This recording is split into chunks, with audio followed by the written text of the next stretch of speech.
কোনো স্ত্রী বাবার বাড়ি থেকে খারাপ হয়ে আসে না, মনে রাখবেন শ্বশুর বাড়ির তিক্ত অভিজ্ঞতা একজন মেয়েকে অনেক সময় খারাপ বানিয়ে দেয়।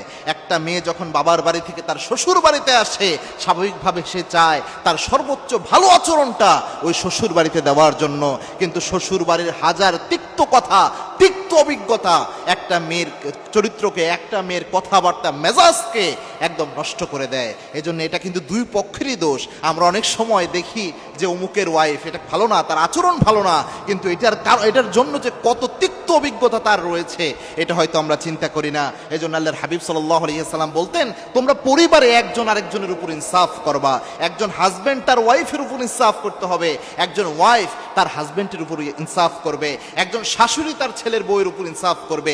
এরকম কোনো আচরণ করা যাবে না যেটা আরেকজনের জন্য জুলুম হয়। মনে রাখবেন, না জুলমু জুলমাতুন ইয়াউমাল কিয়ামা, আপনি জুলুম করলে কথার মাধ্যমেও এটার জন্য কিয়ামতে আসামি হয়ে যাবেন।